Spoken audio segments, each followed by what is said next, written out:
She was saying that she wanted to get her phone, her bag, she wanted to leave. But Combs told her, "You're not going to leave." The second witness today was an escort testifying that he participated at a freak-off at the Gramercy Park Hotel, which at one point turned violent. Testifying to the court, Mr. Combs walked over to Cassie, grabbed her by her hair, and started dragging her into the bedroom. Ventura's husband, Alex Fine, spotted outside the federal courthouse this afternoon. This just a day before she takes the stand, publicly addressing her relationship with Combs for the first time. More on their testimony in a moment. There are no cameras allowed in court, but our ABC News team was inside watching, listening to it all. Prosecutors didn't hold back, laying out the government's case against one of the biggest names in entertainment. It was a family affair inside the courtroom. Diddy entered the court wearing a white shirt and a casual crew neck sweater. He faced his mom and his kids and placed his hand on his heart, made a symbol of the heart with his fingers, and blew them a kiss.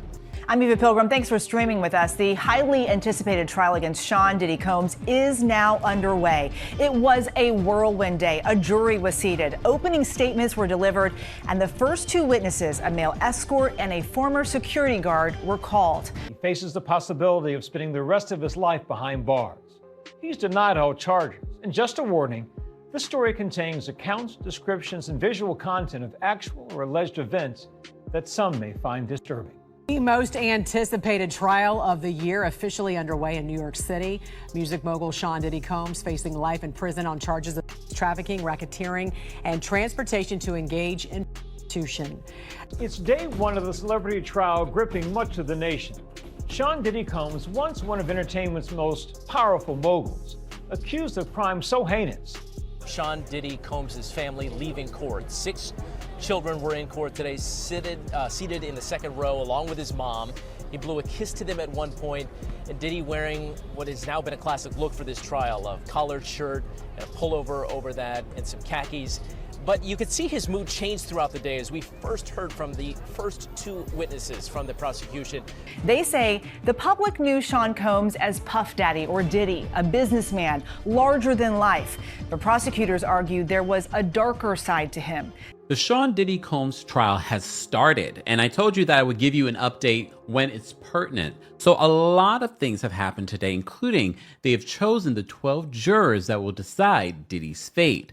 You think you know who Diddy is, the mogul, the entertainer, the icon. But behind the music, the red carpets, and the magazine covers, there's a side of the story most people never heard until now. This is the story of Cassie Ventura and what she shared under oath in a federal courtroom. Not a rumor, not a headline, but sworn testimony about the decade she spent living behind the spotlight. It started with a dream. In 2004, Cassie Ventura was 19 years old.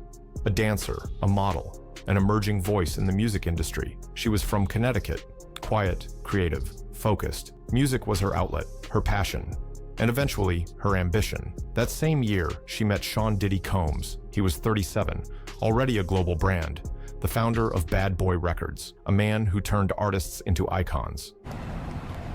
So tomorrow morning, they will begin court with continuing and finishing up the cross-examination of the escort who was on the stand today. And then Ventura will take the stand, expected to be on the stand for the remainder of the week. And remember, she has to take frequent breaks, maybe about every hour and a half, because she's in her 3rd trimester. Right. She was new to the business. He was the gatekeeper. In Cassie's words, he made me feel seen. In court, Cassie sat still and calm, answering each question with a clarity that suggested she'd carried this for years. The prosecutor started from the top. "Miss Ventura, how old are you?" 38, she replied. "And your occupation?" "Musician and entertainer." "How long were you involved with Mr. Combs?" 10 years. Her tone didn't waver. No extra emotion. Just fact. Then came the harder questions. "Did you and Mr. Combs have arguments?" "Yes." "And what happened during those arguments?" "There were times when it got physical. He would strike me, even if I was already down. It happened often enough that I learned to expect it." She said she would end up with injuries, bruises, sometimes black eyes. Sean P. Diddy Combs' family arrived for day one of his trafficking trial. How is your father feeling today? They walked into the federal courthouse in Manhattan, hand in hand, in a gesture of solidarity. But before the physical pain came the control. At first, she said, it felt like a dream, a massive record deal, a 10-album contract, with one of the most powerful labels in music. But the freedom she thought she was gaining began to vanish. "Let me show you this photo," the prosecutor said. "Who's pictured here?" "That's me and Carrie Morgan, back in 2004. "And when did you officially sign with Bad Boy?" "In 2006. Shortly after that," she said, "everything started going through Diddy. Meetings, interviews, social plans, personal choices." "Did you release any albums after 2006? "No."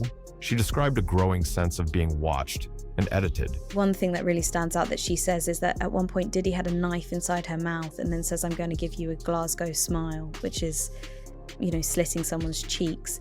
But he's warned against it by a member of his team. He began giving feedback on her appearance, her clothes, her hair, even the color of her nails. "What kind of comments did he make about how you looked?" "He said I looked too ethnic with my hair like that." "What about your nails?" "He preferred white, French tipped." "And your physical fitness?" "He told me to work out, to stay ready for things he planned." Cassie said that comment didn't make sense at first, but later she would understand what it meant. She told the court she lost more than just her creative freedom. She lost herself. "Who made the final decisions on your music career?" "Sean did." "Who chose what songs were released?" "Also Sean." Even when they lived in separate homes, she said, he still had people watching her. "Everyone knew he was the devil. He's been the devil for 30 years. He's been covered and protected by not only Clive Davis, but Lucian Grange." He paid her rent in LA, except for one house.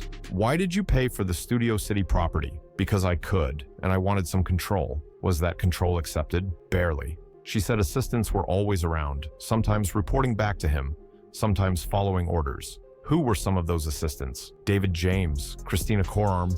We called her KK. Her choices were filtered, monitored, restricted, even when it came to money. If your music wasn't being released, how did you make money? Through event hosting, but only when it was approved by Sean.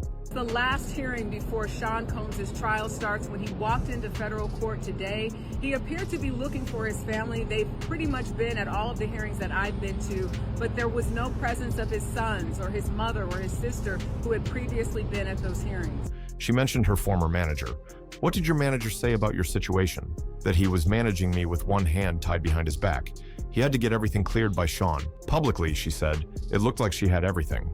Privately, she said, she felt invisible, like a passenger in her own story. The prosecutor pulled up another photo. "Who's this?" "Kim Porter." She was Sean's ex and the mother of his children. She said that while Diddy kept his family image public, she was kept behind the scenes. "Did you believe the relationship was real?" "At the time, yes." Diddy's lawyers had argued that he had made good faith efforts by showing up in New York, ready to surrender to face these charges, but prosecutors said that he could not be trusted, that he has a history of trying to intimidate witnesses, including some who are going to be witnesses in this case. She shared how confusing it was. The celebrations, the music, the trips, mixed with moments that made her feel scared or unseen. "Tell us about your 21st birthday." "It was in Las Vegas. He kissed me in a bathroom. I ran back to the hotel. I told my friend what happened." She said many of their early meetings were framed as business, but quickly became something else. "What did you think when he invited you to hotels?" "I thought we were going to talk about music, but that wasn't what it ended up being." This is going to be such a massive trial, like maybe the biggest Hollywood trial. God knows which way it's going to go. Is it going to go on for weeks? Oh, for sure, weeks. She said everything. Even her style was curated by him. "He called all the shots," she repeated. In Los Angeles, she lived close by, but she didn't feel free. She described being followed, instructed, tracked. "How did his moods affect you?" "They had a huge impact. When he was angry or disconnected, things could turn quickly." The court asked, "Did you experience emotional abuse?" "Yes, he would tell me what to say, how to behave, even how to react." Cassie said resistance wasn't an option. Neither was speaking out. When asked why she stayed, she didn't give one answer. Because, she said, there wasn't just one. Cassie's testimony opened a door into a part of her life she had never spoken about publicly, a recurring situation she referred to as sessions. In court, she described these sessions as planned, routine events involving substances, outside participants, and actions she felt pressured to agree to, even when she didn't truly consent. The prosecutor began carefully. "Why did you agree to take part in these sessions?" Cassie paused. "Because I wanted to avoid upsetting him." She described the first one as happening in Los Angeles. She said Diddy arranged everything, from the guest to the substances. She was given ecstasy and alcohol. A mask was part of the setup. The environment, she explained, was staged. But the emotional effect was real. How did you feel the first time he brought it up? Confused, nervous? I wasn't sure what to expect. Did you want to do it? Not really. Not as often as it happened. I didn't know how safe it was to say no. That fear became the backdrop for what followed. She said these sessions became frequent. Some lasted for days. She went without sleep. She described feeling emotionally numb and physically depleted. The substances, she said, helped her feel disconnected from what was happening. Were you expected to participate regardless of your health? Yes. Even during certain times of the month? Yes. The prosecutor asked her to explain what a typical session involved. She said the environment was always prepared. Candles, scents, music, everything was choreographed. The same types of items were used every time. What kind of products? Astroglide, baby oil, Johnson's brand. How was it used? He said I needed to look polished. He wanted a certain appearance. She said if they ran out of supplies, someone from staff would be asked to retrieve more. Sometimes the hotel was involved. She said it became a system. Structured, expected, normalized. The court asked her about times when she didn't feel well. Were you ever sick during one of these sessions? Yes. Did you stop? No. Why not? Because I was told to continue. She explained that substances became a way to mentally distance herself. She listed multiple substances: ecstasy, ketamine, GHB, mushrooms. Each one, she said, helped her avoid thinking about what was happening in real time. Why did you keep taking more? Because the reality of the experience was too hard to face. It helped me detach. She described the feeling, disconnection, a loss of identity, becoming someone else to get through the situation. The locations varied. She said these sessions took place in different cities, in homes, hotels, and private residences. Which locations? Miami, New York, Los Angeles, Atlanta. Which properties? His homes, some of mine, not the one in Studio City. Which hotels? Intercontinental, Mandarin Oriental, Trump Soho, a few others. She also described using different names when checking in. It was all done with layers of secrecy. What aliases did you use? Jackie Starr, sometimes Frank Black. The court asked about the guests Diddy brought in. She said some were hired through escort agencies, others from websites. She emphasized that he took precautions to ensure privacy. What made someone a safe participant? Someone who wouldn't share details. Someone who was discreet and not law enforcement. She explained that some sessions were recorded. She once discovered files on her own phone and deleted them. She believed others were stored in safes across different homes. Did you ask him to delete them? Yes. Do you know if he did? No. Then came a more difficult question. Did Mr. Combs ask you to continue with individuals after the session ended? Yes. Sometimes I'd be told to go into another room and do what was asked. How did that make you feel? Like I didn't matter. Like I was being reduced to something non-human. She described how sometimes he watched in person, other times via FaceTime. She said it wasn't about pleasure. It felt like control. She no longer remembered how many times it happened. The memories blurred together.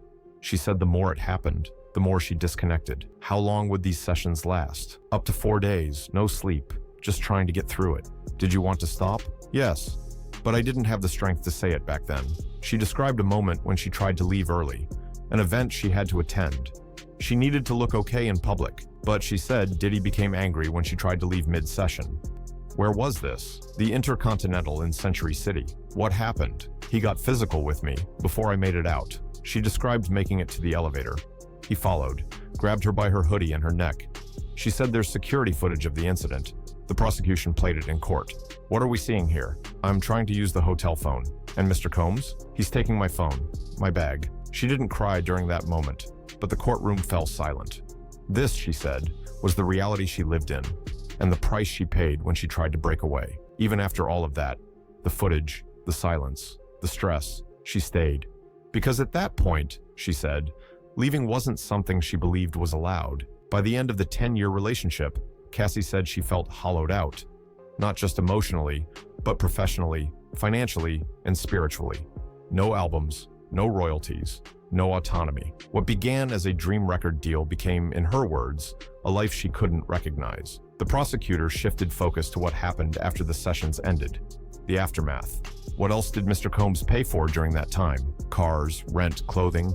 But he could take them away whenever he wanted. What kinds of things would he take away? Sometimes physical items, but more often, my confidence, my sense of self. She said there was a pattern. Things would be given, then withheld, depending on his mood. When he was upset with her, he would cut off communication or send staff to remove items. Who took your phone and laptop? Security. Sometimes his assistants. How long would they be gone? As long as he felt I needed to be corrected. Cassie said she wasn't just monitored, she was managed. Her schedule, her access, her conversations, everything filtered through staff. Who were some of those individuals? Christina, we called her KK, and a man we called D-Rock. He was in charge of security. They weren't just staff, she said. They were part of a larger system designed to maintain control. How many albums did you release under your contract? 1 out of 10. Were you paid for the others? No. How many songs did you write during that time? Hundreds. Some leaked. Most never saw the light of day. She said her creativity became something she wasn't allowed to own. Then, the prosecutor turned to something more personal. Did you ever try to express that you no longer wanted to participate in those sessions? Yes, carefully. I brought it up gently. Why gently? Because I was afraid. I didn't want him to react badly, and I didn't want him to replace me. There was a moment in court when the jury was shown an email exchange. What did you call Mr. Combs in those emails? Pop. Why? Because he asked me to call him that. It was based on what I called my grandfather. What did you write in the email? I said something like, I really need to... The rest was redacted. But the implication was clear. She was trying to find her way out. And how did Mr. Combs respond? He said, you don't want to do this anymore? I'm so predictable. What did you think that meant? That he knew I didn't want to keep going, but I was afraid. So I backtracked. Why? To keep him calm, to avoid confrontation, because he could be unpredictable. She said fear became a reflex, something she carried in every conversation. At one point, she tried to reclaim small pieces of herself, a different hairstyle, a solo project, a night out. But she said everything she did was under scrutiny. Eventually, she stopped trying, and instead, she started saving. Photos, messages, recordings, files. Not because she had a plan, but because she needed proof. Proof that it happened. Proof that it wasn't in her head. What did you do with that evidence? I gave it to the government. She testified that she handed over laptops, external drives, emails, everything she had. Items she had quietly saved over time. Some with photos, some with communications, others with documentation of places, people, or timelines. She said she reviewed every file herself, and in doing so, came face to face with years of experiences she had tried to suppress. The prosecutor asked her why she finally decided to come forward. Her answer was simple. Because silence had already cost me too much. She didn't want revenge, she said. She wanted closure, clarity, the ability to speak the truth and be heard. Did you ever believe it was safe to say no? Number nine never felt that. Her voice didn't crack. Her delivery didn't falter, but the weight behind her words filled the courtroom. Were some of the sessions recorded? Yes, sometimes on my phone, other times his. What did you do when you found those videos? I deleted them. Why? Because I didn't want anyone else to see what happened to me. Did you ask him to delete his copies? Yes. Do you know if he did? No. She explained that when she finally chose to come forward, she brought everything. She testified under oath, not for media attention, not for money, but to reclaim what she lost, herself. She said that over time, she began noticing details again, the aftermath of each session, the way the rooms looked, the way she felt afterward, the way her body reacted, the way her mind tried to shut it all down. So she began collecting things, texts, screenshots, emails, anything she could. Because in the public eye, she was part of a glamorous life. But behind the curtain, she said it was controlled, isolating, quietly devastating. The prosecutor asked, when did you start collecting this material? Near the end, around 2017. Why then? Because I needed something to remind me it was real, that I wasn't imagining it. What kinds of things did you save? Hard drives, messages, photos, devices, everything I could. She said some of the content included plans, travel details, names, interactions. Did you believe you were in danger if you ever said no? Yes, always. Even as she described it, her tone remained steady. Not flat, not emotional, but with the weight of someone who had spent years trying to hold it together. Eventually, she said, the time came to stop surviving and start speaking. The story Cassie Ventura told in court wasn't a media headline. It wasn't tabloid speculation. It wasn't a performance. It was testimony. Years of pain, decisions made in fear, and silence that stretched too long, brought forward in front of strangers and the world.